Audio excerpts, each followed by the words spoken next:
Hello everyone. Tonight, we're back with a special story crafted just for you. As the day winds down and the world outside grows quiet, let's drift back in time to a simpler era, to a small village where life moved at a gentle pace. This isn't a tale of grand battles or dramatic twists, but rather a quiet journey through the heart of a family, experienced through the soft glow of lamplight and the distant whispers of a changing world. Tonight, we'll settle into the comforting rhythm of their days, feeling the warmth of their love, the subtle anxieties that crept in, and the enduring strength found in quiet resilience. Imagine the scent of baking bread, the murmur of a familiar voice, the soft rustle of leaves in a peaceful garden, all set against the distant, almost imperceptible drumbeat of history. It's a story of how ordinary lives embraced extraordinary changes, and how, even through loss and pain, a quiet echo of hope always remained. Now, close your eyes, take a deep breath, and let's begin our journey to Oakhaven, where the grandfather clock ticks slowly and memories drift like clouds in the evening sky. In a small village nestled amidst rolling green hills, where the scent of damp earth and blooming wildflowers always seemed to linger. A timeless fragrance carried on every breeze, lived the Miller family. It was the late 1930s, a period that, in hindsight, felt like a long, slow breath before the world held its collective gasp, a tranquil lull before an unimaginable storm. The village itself, named Oakhaven, was a patchwork of sturdy stone cottages with thick, thatched roofs that seemed to melt into the landscape, their windows like watchful eyes reflecting the changing sky. A narrow, winding river, the Willow Creek, whispered secrets as it flowed past, its gentle gurgle a constant background melody that soothed the soul. In the village square, a magnificent, ancient oak tree stood sentinel, its gnarled branches reaching towards the sky like ancient arms. Having witnessed centuries of quiet lives unfold beneath its shade, its leaves rustling with the wisdom of ages. Elara Miller was a woman of quiet strength, her presence a comforting anchor in their home, a steady flame in the hearth of their lives, radiating warmth and stability.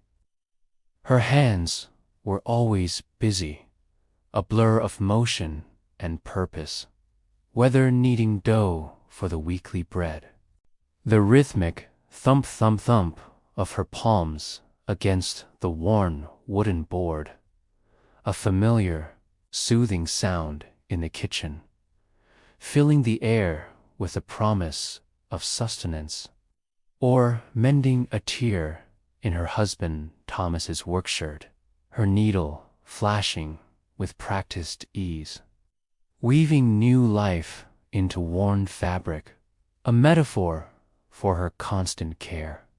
Her movements were precise, economical, reflecting a life lived with purpose and care, each action imbued with a gentle grace that spoke of deep inner calm, a quiet dignity. Thomas, a carpenter, possessed hands that were rough and strong, calloused from years of shaping wood, from the splintered planks of raw oak to the smooth, polished grain of finished pine, each piece bearing the mark of his honest labor. Yet, beneath the ruggedness of his trade, his eyes held a gentle kindness that always put Elara at ease, a warmth that radiated from him like the last embers of a fire, steady and comforting.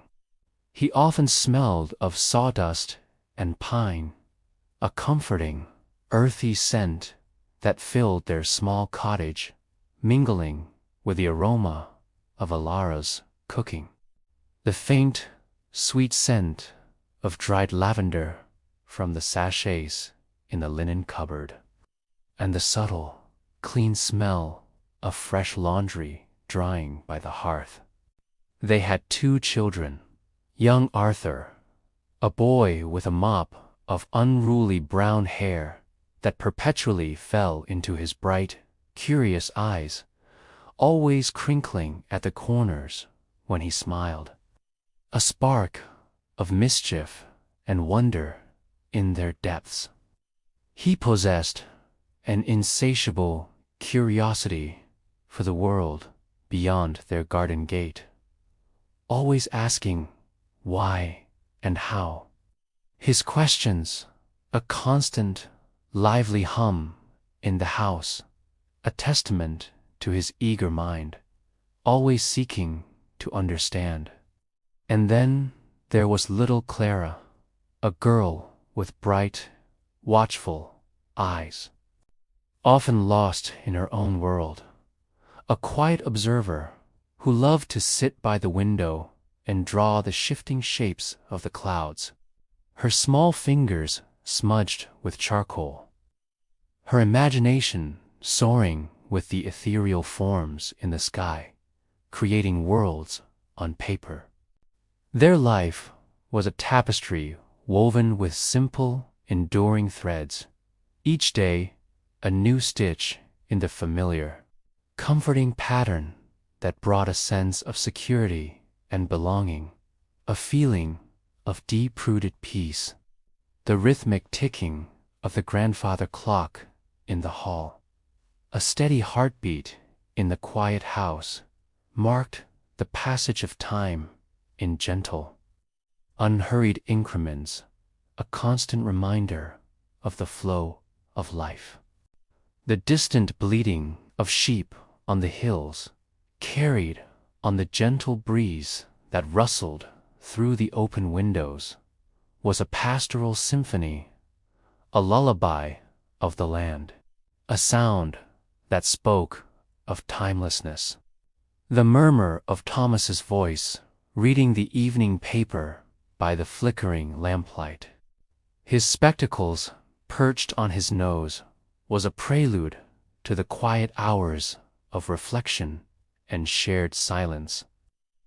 And the soft hum of Elara's lullabies, sung as she rocked Clara to sleep, were melodies of love and security, weaving dreams into the night air, a mother's gentle blessing. Love wasn't a grand declaration, a dramatic pronouncement, or a fleeting passion. It was in the shared silence over a cup of tea, the comfortable quiet that settled between them after a long day's work, a profound sense of companionship. It was in the knowing glance across the dinner table that conveyed a world of understanding without a single word, a silent language of affection, a bond that ran deeper than speech. It was the steady presence through long, ordinary days, a silent promise of unwavering support, a foundation upon which their lives were built, strong and true, resilient against the small trials of everyday existence. Sundays were for church, the sound of the old bell echoing through the valley, its solemn peal marking the sacred time, a call to reflection and community. This was followed by long, leisurely walks through the fields, collecting wildflowers for Elara's faces, their vibrant colors brightening the cottage, and listening to the birdsong that filled the air, a symphony of nature's joy. Evenings were for storytelling by the hearth, the crackle of the fire a soothing backdrop to tales of old village legends and Thomas's adventures from his youth. Tales that sparked wonder in Arthur's eyes and sent Clara into quiet dreams of faraway places, of heroes and magic. The seasons turned, bringing their own rhythm, the fresh, vibrant green of spring, bursting with new life and the promise of renewal. The golden warmth of summer, heavy with the scent of hay and the buzz of bees. The fiery hues of autumn, painting the landscape in a blaze of color. A final flourish before winter, and the hushed, pristine white blanket of winter, each bringing its own gentle beauty to Oakhaven, each marked by shared rituals and quiet contentment, a cycle of life that seemed eternal. Arthur, on the cusp of manhood, his voice just beginning to deepen into a resonant baritone. A sign of his transition, had recently found a quiet affection for Lily, the baker's daughter. Their courtship was conducted in hushed tones by the riverbank, where the willow branches dipped into the slow-moving water, their leaves rustling like whispered secrets, a natural confessional for young love, a place of shared dreams. Or it was in shy smiles exchanged over the counter at the bakery, the air sweet with the smell of warm bread and sugar. A scent that would forever be intertwined with the memory of their budding love. A fragrant reminder of innocence and simple happiness. Lily had hair the color of wheat fields in late summer, shimmering gold in the sunlight, catching the light like spun silk, and a laugh that sounded like wind chimes, light and joyful. A melody that made Arthur's heart quicken with a delightful flutter, a pure, unadulterated joy. They spoke of a future that seemed as clear and bright as the morning dew, sparkling with possibility, unburdened by doubt.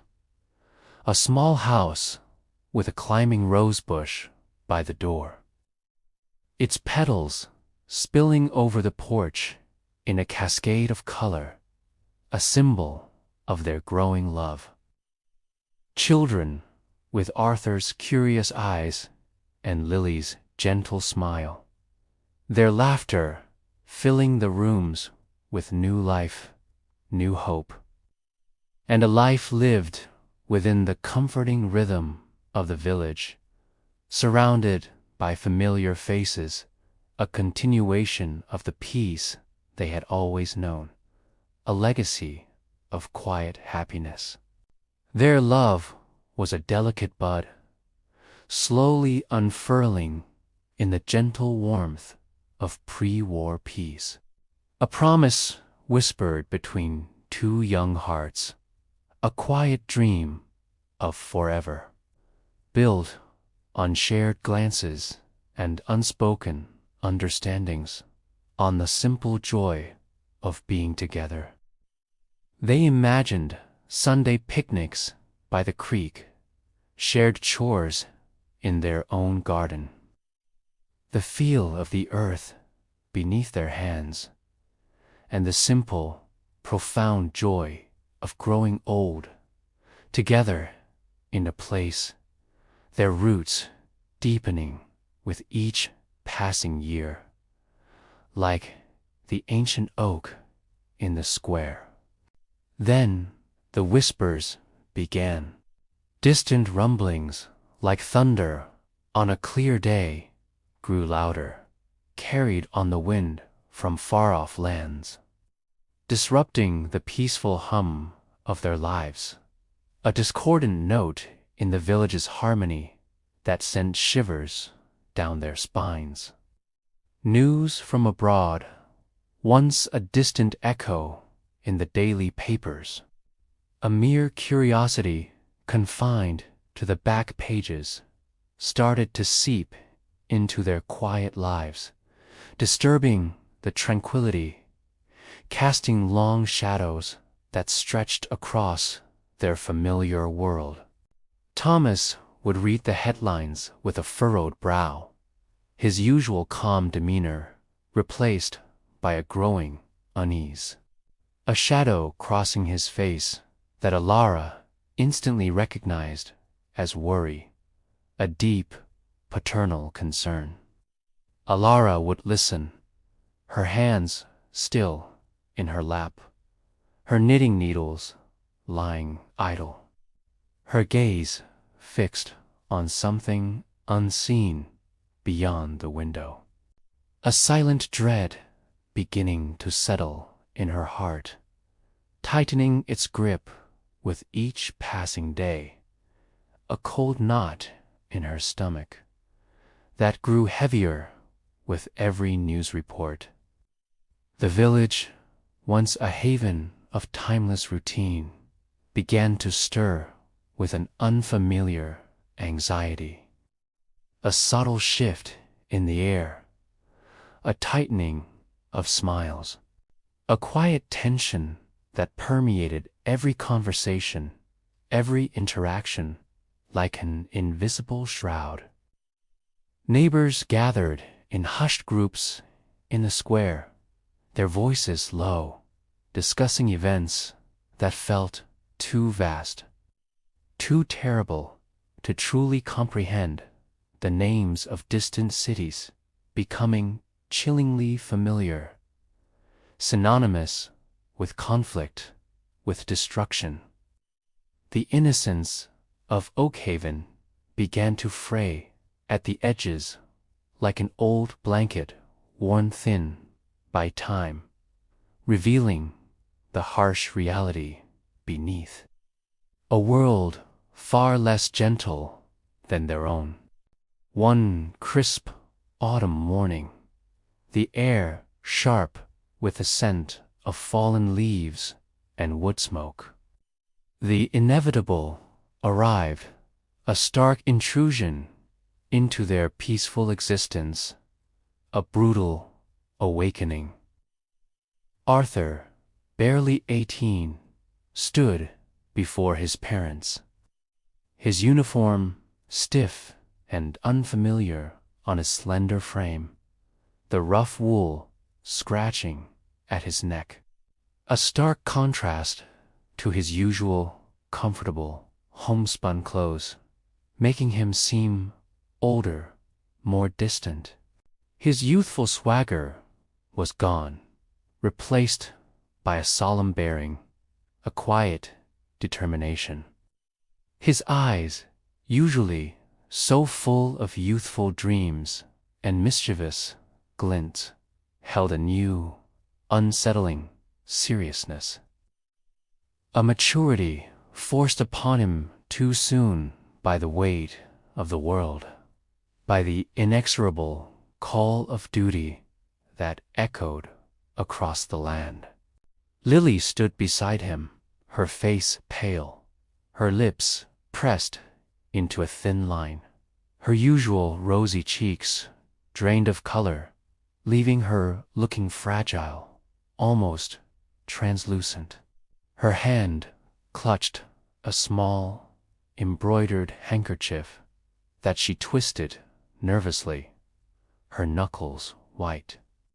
A silent testament to her inner turmoil, a desperate attempt to cling to something tangible. The farewell was not dramatic, no grand pronouncements or tearful outbursts, no theatrical goodbyes, but heavy with unspoken fears, with the weight of a future suddenly uncertain, fragile as spun glass, poised on the edge of a precipice, threatening to shatter.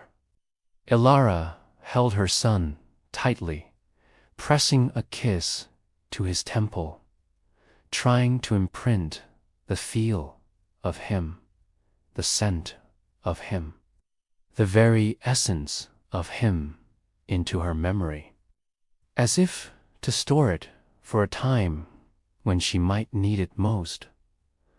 A precious, fading image to cling to, a last, tangible connection.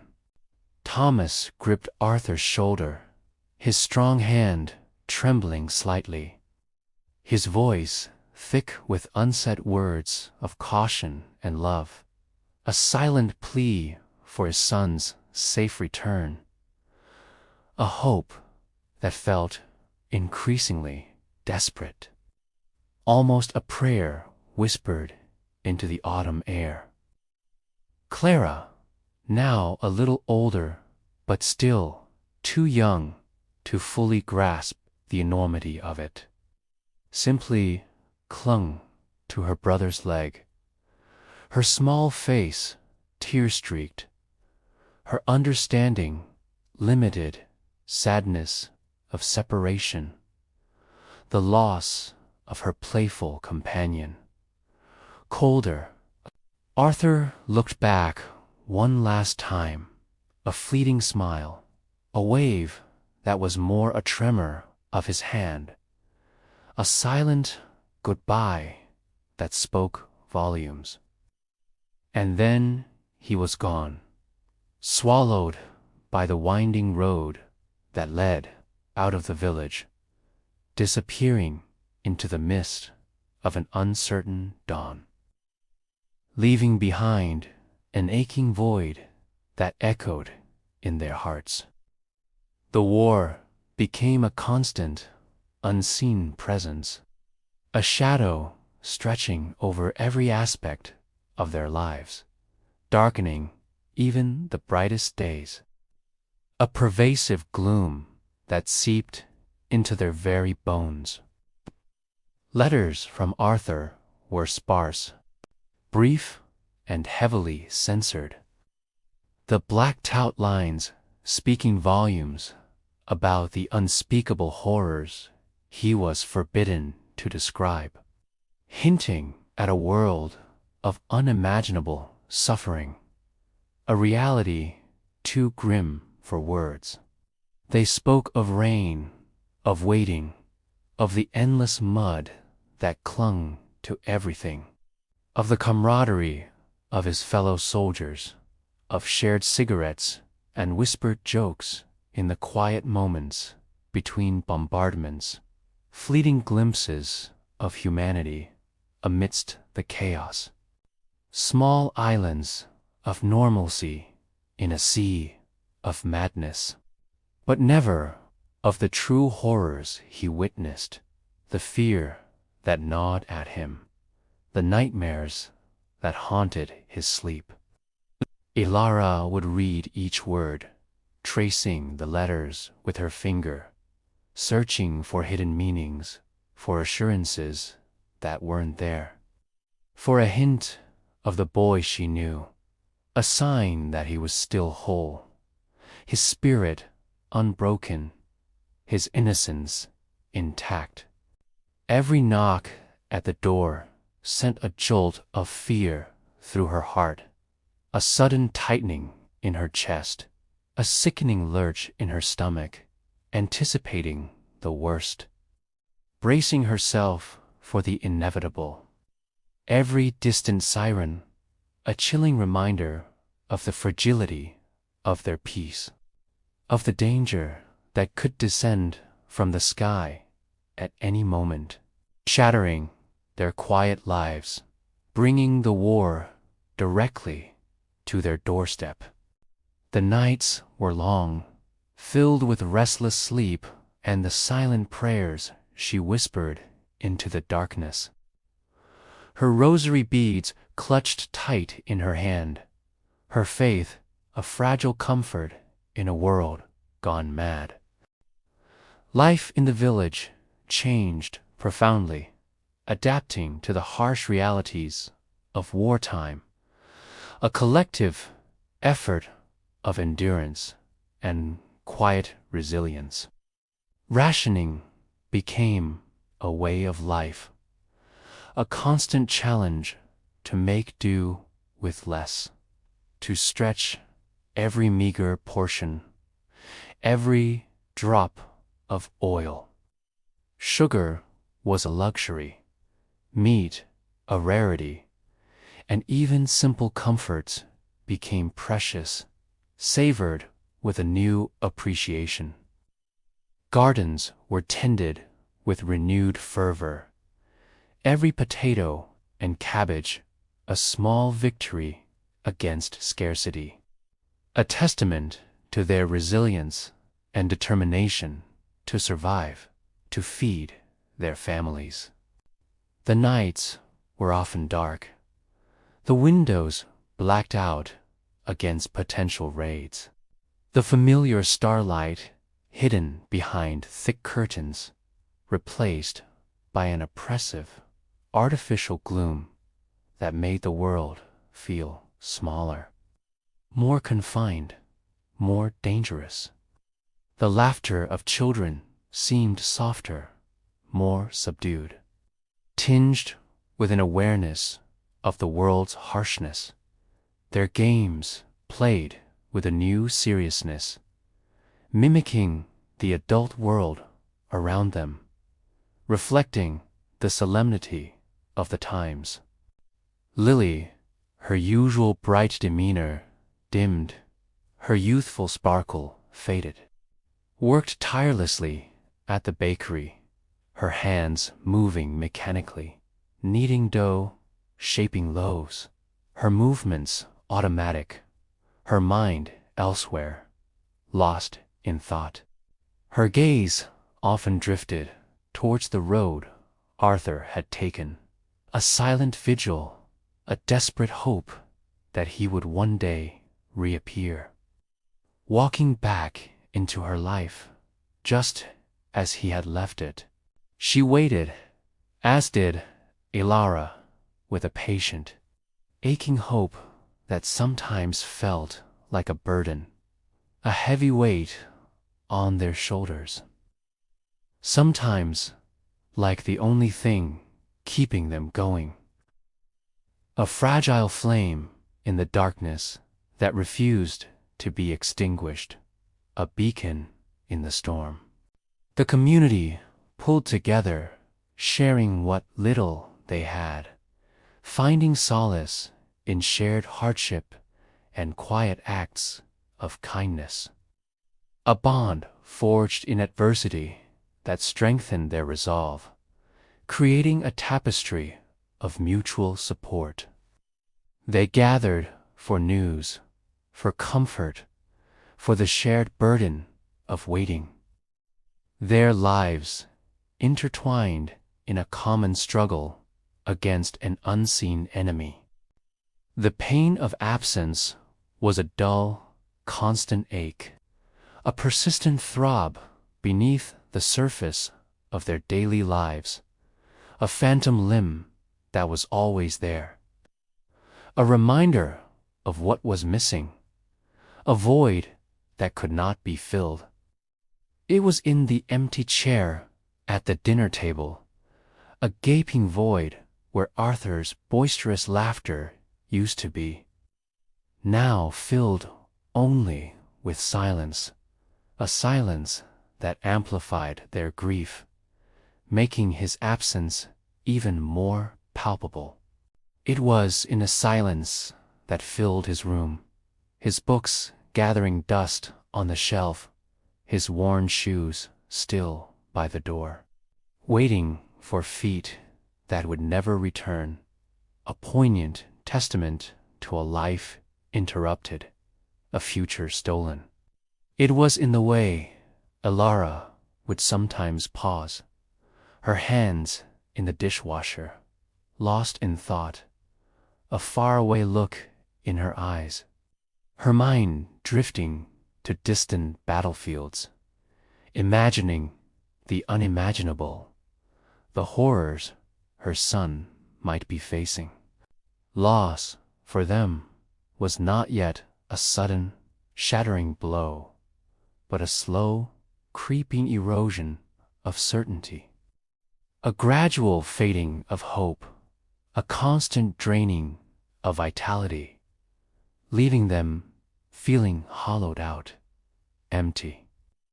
Each day without him was another thread pulled from the fabric of their family, leaving it thinner, more vulnerable, unraveling slowly, threatening to come undone completely.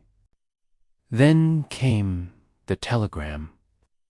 Its stark, official language cut through the quiet afternoon like a shard of ice. Delivered by a solemn-faced boy on a bicycle, his face grim, his movements hesitant, as if he knew the terrible news he carried, the harbinger of despair. Thomas read it aloud, his voice breaking on Arthur's name, the words catching in his throat, each syllable a fresh wound, tearing at his heart, ripping it open, killed in action. The words hung in the air, heavy and final, echoing in the sudden, profound silence of the room, reverberating in the very walls of their home, chilling them to the bone, freezing their very souls. Elara did not scream or cry out. Her body seemed to absorb the shock, her spirit recoiling. She simply sank into a chair, her face utterly devoid of color, as if all the light, all the life had been drained from her, leaving behind an empty shell, a statue of grief, motionless and silent. Her hands, usually so busy, lay still in her lap, motionless as if frozen in time, unable to respond, unable to comfort. Clara, now older, understood the crushing weight of those words, the finality of them, the irreversible change they brought, the end of an era. She curled into her mother's lap, sobbing silently, her small body shaking with grief, a new kind of pain she had never known, a pain that felt too big for her young heart, too heavy to bear, a burden she would carry forever. The pain was a physical weight pressing down on their chests, making it hard to breathe, a suffocating blanket of sorrow that enveloped them, stealing their breath. It was a hollow space where a vibrant life had been, a wound that seemed to bleed silently, endlessly, leaving them drained and exhausted, their spirits depleted. Lily, when she heard the news, her world collapsing around her, simply closed the bakery for a day. The scent of fresh bread replaced by the bitter aroma of grief that permeated the village, a collective mourning that settled over Oakhaven like a shroud, heavy and suffocating. She walked to the riverbank, the place of their shared dreams, where they had whispered promises of forever, where their future had seemed so clear, so certain, so full of promise. She sat there for hours, watching the water flow by, cold and indifferent, carrying away the fragments of a future that would never be. Tears silently tracing paths, mingling with the river's flow, becoming one with the current, a silent offering of sorrow. The entire village mourned with the millers, a collective sigh of sorrow for a life cut short, for dreams unfulfilled, for the innocent youth lost to a brutal conflict that seemed to devour the young, leaving only devastation in its wake. The days that followed were a blur of hushed condolences, empty gestures of sympathy, and the crushing weight of a silence that screamed Arthur's absence. A silence that was more deafening than any noise. A constant, painful reminder. The war eventually ended. The bells rang out across the land, a joyous peal that seemed almost sacrilegious in its triumph, a celebration that felt alien to their grief, a stark contrast to their inner turmoil. People cheered in the streets, a joyous cacophony of relief and celebration. But in the Miller home, the silence remained, a deep, abiding quiet that no amount of cheering could fill, a quiet that was a constant reminder of their loss, a monument to their sorrow. The world celebrated, but their world had shrunk, scarred by an indelible mark, a permanent void that could never be truly filled, a wound that would never fully heal, only scar over. Thomas, though he continued his carpentry, his hands still skilled, moved with a new slowness, a weariness that went beyond physical exertion, a burden carried in his very bones, a shadow in his kind eyes that spoke of profound sorrow, a silent testament to his enduring pain. Elira's hair began to show more silver, streaks of white appearing like frost on a winter morning, and her smile, though still kind, held a permanent shadow, a gentle melancholy that never quite left her eyes, a quiet sorrow that time could not erase, only soften like the edges of an old photograph. The aftermath was not about grand healing, about a sudden return to normalcy, but about quiet endurance, about finding a way to live with the absence, to integrate the grief into the fabric of their daily lives, to carry it as a part of who they were, a silent companion. The village slowly rebuilt itself. New families moved in, new children were born, and the sounds of life gradually returned. A gentle hum of normalcy that slowly, tentatively filled the air, like a hesitant spring after a long winter. But the echoes of what was lost lingered, woven into the very fabric of the place, into the stones of the cottages, the rustle of the leaves on the ancient oak tree, the murmur of the willow creek, a constant, subtle reminder.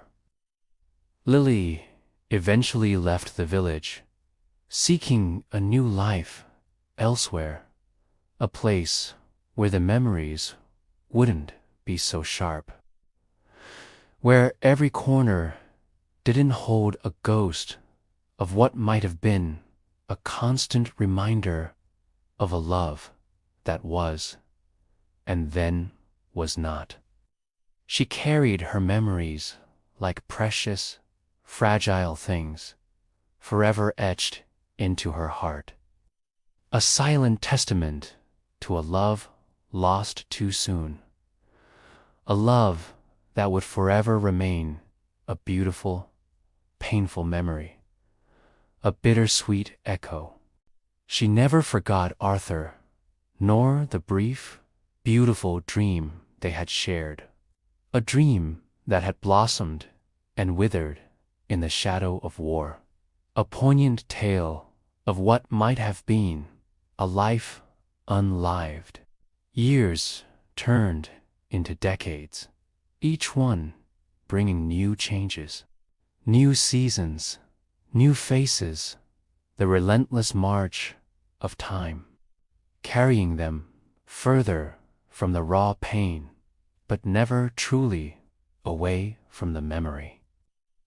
Arthur's memory was not a source of constant, sharp pain, but a gentle, melancholic presence. Like a faded photograph held close to the heart, its edges softened by time, its colors muted but still visible, a cherished relic. Elara and Thomas grew old together, their love deepened by shared sorrow and the quiet strength they found in each other. A bond forged in the crucible of loss, a silent understanding that transcended words. A comfort found in shared silence, in simply being together. They sat by the fire on cold evenings, their hands clasped, finding solace in their enduring connection, in the simple fact of their presence together. A quiet strength that needed no words. They watched Clara grow up, marry, and have children of her own, building a new branch on the family tree. A continuation of life despite the losses, a testament to hope and resilience. They saw glimpses of Arthur in their grandchildren's eyes, in a certain gesture, a particular laugh that echoed his own. A comforting reminder that life continued, that love endured, that a piece of him lived on. A part of their legacy, a thread in the tapestry of their family. The emotional landscape of their lives was forever altered. The war had taken a piece of their future, a piece of their family, and left an emptiness that could never be truly filled, a permanent scar on their souls, a quiet ache that resonated deep within, a constant, subtle throb. But it also forged a deeper resilience, a profound appreciation for the small, ordinary joys that remained, the warmth of the sun on their faces, the comfort of a shared meal, the laughter of their grandchildren, filling the cottage with new sounds, new life, new hope, the scent of wildflowers, the rhythmic ticking of the clock, the quiet hum of life. These became even more precious, imbued with a deeper meaning. A quiet gratitude for simply being, for the simple act of existence, for the beauty that still remained. They learned that grief was not something to be overcome, but something to be carried, a part of their story, a quiet echo in their hearts, a testament to the depth of their love, a silent strength that defined them. As the sun set each evening, casting long shadows across the hills, painting the sky in hues of orange and purple, a final, gentle display of the day's end, Elara would sometimes sit by the window, her hands folded in her lap, her gaze soft and distant, looking out at the familiar landscape, contemplating the passage of time. She wouldn't be crying or even actively remembering any specific event. She would simply be there, present in the quiet echo of a life lived, a love endured, and a pain that, while softened by the relentless passage of time, was never truly forgotten, a part of her very being, a silent companion. It was a story not of grand heroics, but of the quiet, persistent beat of a family's heart through the long, slow passage of time, a testament to the enduring power of love and memory, and the quiet courage of ordinary lives lived with extraordinary strength. The village slept, and in the Miller home, a gentle peace finally settled. A peace born of acceptance and the quiet strength of love that had weathered every storm. A love that continued to bloom even in the shadow of loss.